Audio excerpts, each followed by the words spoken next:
Now, President Akufo-Addo says democracy is on the decline in Africa, and in particular the West African sub-region.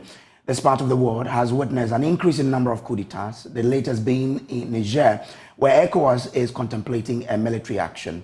Speaking at the opening ceremony of the Commonwealth Parliamentary Conference here in Accra, President Akufo-Addo warned that if all do not rise against the development, more of such coups will happen, but insisted that Ghana will not go on such a path. Parliamentary Affairs correspondent Kweku Asante joins us with details. Kweku, but interestingly, the Speaker of Parliament who spoke before the President believes democratically elected leaders are themselves part of the reasons why coups have become so prevalent. Tell us more.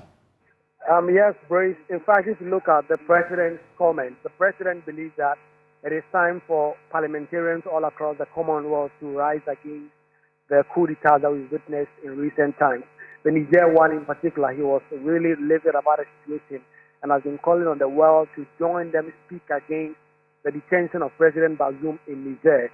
And so his position is that we need a concerted effort to fight the continuous and persistent military takeovers in the sub-region. The Speaker, however, has a different perspective on this whole matter. He believes that democratically elected persons sometimes try to, as it were, stifle the rights of their citizens. They try to change the constitution. They try to do a lot of things that will benefit themselves only and not the general populace. And that is what invites coup d'etat. He was at pains to stress that his comment is not a justification of coup d'etat, but to say that persons who find themselves elected to public office must ensure that they deliver on the goods of democracy. They deliver for their people to see. And if they do not do that, then they invite the military and other such persons to take over and force them out of power. And so the President and the Speaker clearly speaking across the forces at each other, but all of them stressing the need to work to eliminate the phenomenon of coups in the sub-region. And what has been the reaction by the participants of this conference? Well, it generated some quite of consensus and some debate when the opening ceremony ended. Some MPs and some delegates from other countries that I had an interaction with all clearly agreed that a continent must work together to deliver the democratic dividend to its people.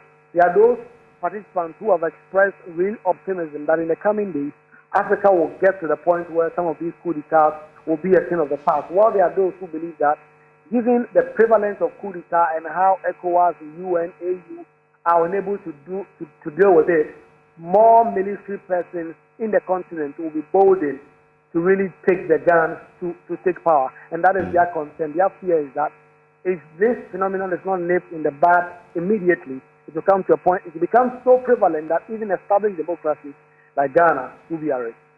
Are they then backing the attempt by ECOWAS to probably, take a military action against a country like Niger? Well, so we've been getting a lot of diplomatic responses. There are a number of people who tell you that that is something that their country government would have to decide. No one wants to go ahead of their country.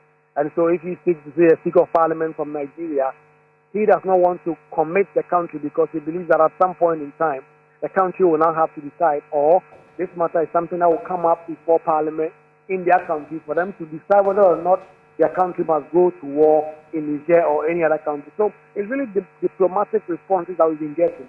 But here in Ghana, a number of the governing party MPs really believe that it is time to support ECOWAS, to take whatever decisive steps that can really deal with the phenomenon of coups on the continent. Okay, all right. Grateful to you, Kweku Asante, for joining us.